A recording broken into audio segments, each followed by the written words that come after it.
بسم اللہ الرحمن الرحیم۔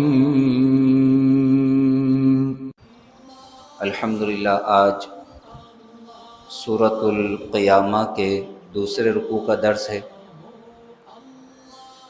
سورہ قیامہ کی آیت نمبر 31۔ یہ جو آیات ہیں، ان آیات میں ابو جہل جو کافروں کا سردار تھا، اس کی مذمت کی گئی ہے۔ ارشاد فرمایا فلا صدق، تو اس نے تصدیق نہیں کی۔ فلا صدق، تصدیق نہیں کی یعنی دین اسلام کو نہیں مانا۔ ولا صلی، اور نہ ہی اس نے نماز پڑھی۔ ابو جہل نے دین اسلام کی نہ تو تصدیق کی اور نہ ہی نماز پڑھی۔ لیکن کذب، اس نے جھٹلا دیا، اسلام کو جھٹلایا، حضور کو جھٹلایا۔ وتولی، اور پیٹھ پھیر لی، منہ پھیر لیا، ایمان لانے سے منہ پھیر لیا۔ وتولی، ثم، پھر، ذہب الی اہلہ، اپنے گھر والوں کی طرف گیا، یتمطّع، اتراتے ہوئے، تکبر کرتے ہوئے۔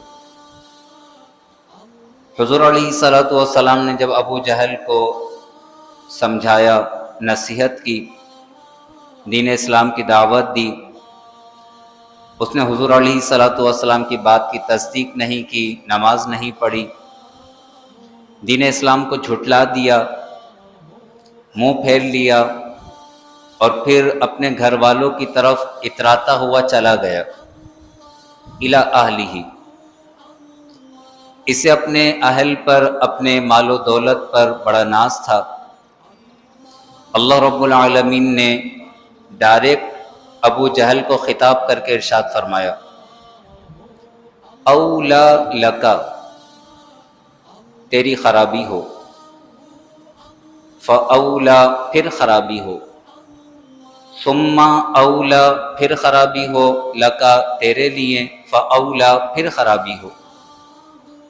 ابو جہل کے لیے 4 خرابیوں کا، تباہی بربادی کا ذکر کیا گیا۔ اولا لکا فاولا، ثم اولا لکا فاولا۔ اولا کے معنی یہاں تباہی کے ہیں، اور یہ لفظ 4 مرتبہ ذکر کیا گیا ہے۔ تیرے لیے خرابی ہو، پھر خرابی ہو، پھر تیرے لیے خرابی ہو، پھر خرابی ہو۔ مفسرین نے لکھا یہ 4 خرابیوں سے مراد کیا ہے۔ نمبر 1، دنیا میں تیرے لیے تباہی ہے، بربادی ہے، خرابی ہے، عذاب ہے مرتے وقت۔ ابھی تو دنیا میں ہے، فائدہ اٹھا رہا ہے، لیکن جیسے ہی ملک الموت کو دیکھے گا، عذابات کو دیکھے گا، تو مرتے وقت تیرے لیے خرابی ہے۔ اولا لکا، مرنے کے بعد فاولا، پھر خرابی ہے، یعنی جب تجھے قبر میں رکھا جائے گا، قبر میں شدید عذاب دیا جائے گا، قبر میں بھی تیرے لیے خرابی ہے، عالم برزخ۔ ثم اولا لکا، پھر تیرے لیے خرابی ہے، قبر سے جب اٹھا کر میدان محشر میں لایا جائے گا تو میدان محشر میں بھی تیرے لیے خرابی ہے۔ فاولا، پھر خرابی ہے، یعنی میدان محشر کی سختیوں کے بعد آخر کار تجھے جہنم میں ڈال دیا جائے گا، اور یہ آخری خرابی سب سے بڑی خرابی ہے، سب سے بڑی تباہی اور بربادی ہے۔ اللہ تبارک و تعالی ہمیں دنیا، قبر، میدان محشر اور جہنم کے عذابات سے محفوظ فرمائے۔ ان 4 خرابیوں کا ذکر کیا گیا، اس کی وجہ کیا بیان کی گئی؟ نمبر 1، اس نے دین اسلام کی تصدیق نہیں کی۔ الحمدللہ ہم تصدیق کرنے والے ہیں۔ ایمان کے معنی تصدیق کرنا ہے، دل سے ماننا۔ دوسرا فرمایا اس نے نماز نہیں پڑھی۔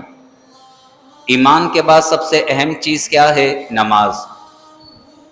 انسان قربانی تو کرے لیکن نماز نہیں پڑھے، قربانی کا جانور لینے جائے نماز چھوڑ دے، قربانی کے جانور میں مشغول ہو جائے نماز چھوڑ دے، قربانی کے جانور کو گھمائے پھرائے نماز چھوڑ دے، قربانی کا جانور ذبح کر رہا ہے، گوشت تقسیم کرنے گیا ہے، گوشت تقسیم کرتے ہوئے نماز چھوڑ دے، تو پھر انسان قربانی کی اصل کو سمجھا نہیں۔ قربانی کی اصل کیا ہے؟ قربانی کی اصل یہ ہے کہ انسان اپنی سب سے پسندیدہ چیز اللہ کے حکم پر قربان کر دے۔ حکم الہی کی تعمیل قربانی کا نام ہے، اللہ کے حکم کی تعمیل۔ قربانی کا اتنی شدت سے حکم نہیں ہے جتنی شدت کے ساتھ نماز کا حکم ہے۔ نماز کا حکم ہے، نماز کی جتنی اہمیت ہے، اور قرآن میں بھی جس قدر زیادہ نماز کا حکم دیا گیا ہے اتنا کسی اور چیز کا نہیں دیا گیا نماز، تو انسان سب سے زیادہ اہمیت نماز کو دے۔ فرمایا اس کے لیے جو خرابیاں ہیں اس وجہ سے کہ ایک تو ایمان نہیں لایا، دوسرا اس نے نماز نہیں پڑھی۔ اور پھر آگے کیا فرمایا؟ یتمتع، یہ اپنے گھر والوں کی طرف گیا، یتمتع اتراتے ہوئے، تکبر کرتے ہوئے۔ انسان کبھی بھی تکبر نہ کرے۔ تکبر کے معنی کیا ہیں؟ اپنے آپ کو بڑا جاننا۔ عام طور پر انسان چیزوں کے ذریعے انسان کو تکبر میں مبتلا کر دیتا ہے، یہاں تک کہ قربانی جیسا اہم فریضہ ہے، قربانی کے جانوروں میں بھی انسان تکبر میں مبتلا ہو جاتا ہے۔ بڑائی، میرا جانور زیادہ اچھا ہے، زیادہ مہنگا ہے، زیادہ خوبصورت ہے، میں نے زیادہ پیسے خرچ کیے ہیں، ان کا جانور چھوٹا سا ہے۔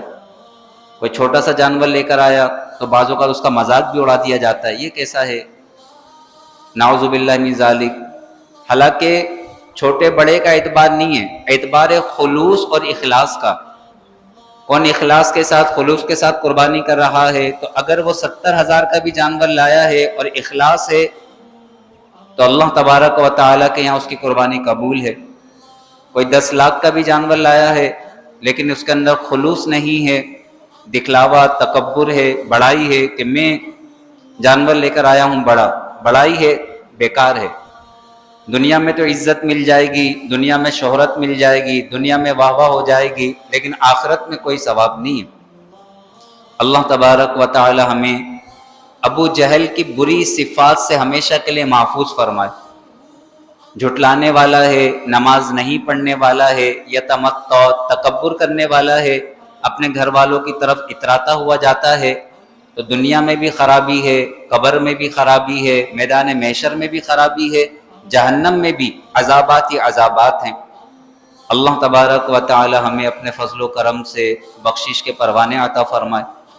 اس وقت میدان عرفات حاجیوں سے بھرا ہوا ہے، کتنے اللہ کے ولی، کتنے اللہ کے پیارے رب العالمین کو پکار رہے ہیں، تسبیح، تحلیل، اللہ کی وحدانیت بیان کر رہے ہیں۔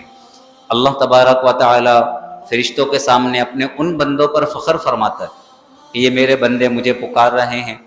اللہ ان کی صداؤں کے صدقے و طفیل ہماری عبادات کو شرف قبولیت عطا فرمائے، ان کی دعاؤں کو ہمارے حق میں قبول فرمائے، آمین۔ وآخر دعوانا ان الحمد للہ رب العالمین، وصلی اللہ تعالی علی خیر خلقہ ونور عرشہ سیدنا و مولانا محمد وعلی آلہ واصحابہ اجمعین، آمین برحمتک یا ارحم الراحمین۔